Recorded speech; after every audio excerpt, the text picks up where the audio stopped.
Now that I'm done with the Pontiac Montana simulator, we can talk about a less technical issue.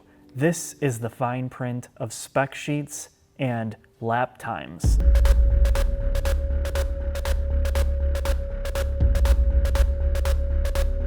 Now, I'm not a track day bro, and I'm certainly not going to go into that in this video. But what I will tell you is I take a lot of pride in my driving skill. And it really means nothing other than this. If I can operate a vehicle at a high level, if I can be within that 1% group in terms of driving skill, it's going to give me the ability to understand the way vehicles operate, to know the good and bad about driving dynamics and all of that. I take that part very seriously. So when I went out to the track this past weekend, I met a whole bunch of different people.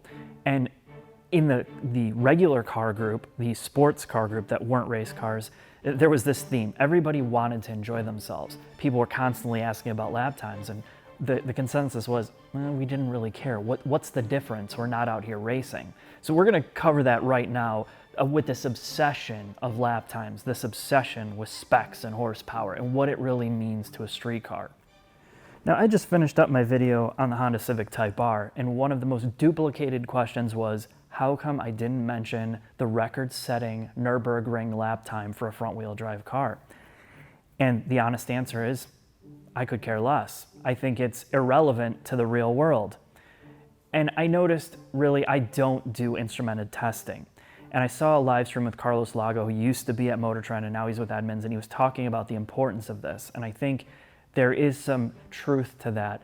You kind of want a database of all these specs of all these different cars and what they can do. And I think when we're younger, specifically if you're a car person, you're constantly picking over what has a 0 to 60 time, what has the fastest 0 to 100 and back to 0, what's the braking, and we look at a car in this bubble of numbers and what all that means. And now in recent time, it's even worse because the internet is just obsessed with it. There's more car videos. That's what so many people focus on. Now back to my point about the Nürburgring comment. Well, the new Type R runs over 20 seconds a lap faster than a vehicle like the E92 M3 or the Alfa Romeo 4C. And what's even more impressive is it runs almost an identical lap time as the C6 Z06 and the Porsche Cayman GT4, which I just did a video on. Now, does that deserve to be mentioned? I guess. Now I'm going to put this on the screen. A 2008 Cobalt SS, one of the most extreme sport compact cars of that year. Car and Driver, essentially one of the most respected car magazines in the world, does something called a lightning lap, where they take all these cars every year and run it at VIR, or Virginia International Raceway, on the long course. And you know what? This Cobalt SS was faster than a supercharged Lotus Elise in 2008. A 2008 Mitsubishi Lancer MR. The Cobalt was faster than that. And even a 2011 WRX STI. Now you might be wondering, how's that possible? Here's another one for you. The brand new Honda Civic Si. It runs a faster lap time than a S2000 CR and the brand new BRZ with a performance package. And again, it just blows your mind when you look at it this way.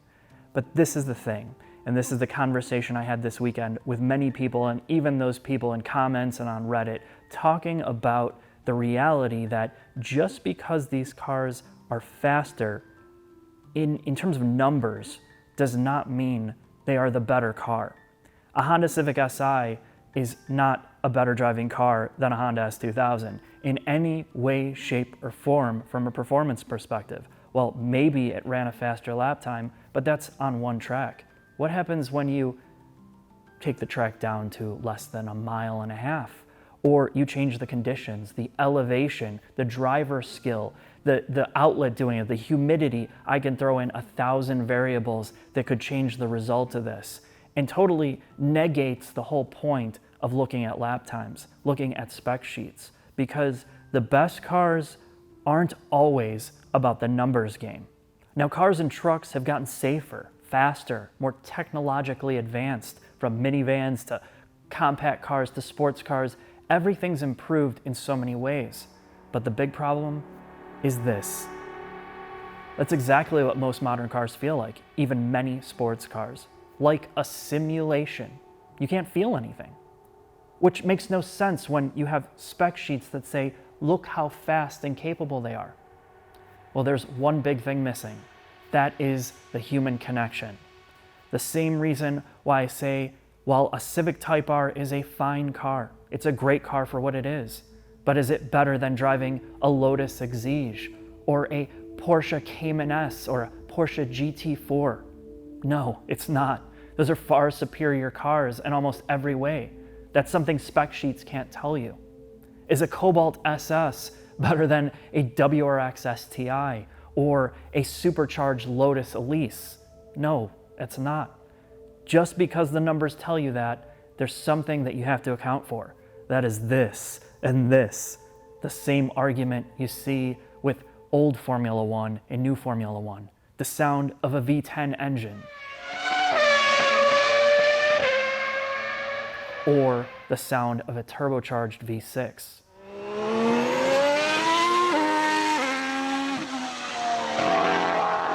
We as car enthusiasts or car people are obsessed with data. But once you get into enough cars, you stop putting them on a pedestal. You stop looking at all that data and you try to find out what makes you happy, what connects you with a car. And that's more important than anything that anyone's going to tell you or anything you're going to read about. And that's why one of the most important things I emphasize when I do these videos is get in a car and drive it. It may be slower, it may be worse in some ways, but if you feel something driving it, then that's the car for you. And that's the fine print of lap times and spec sheets.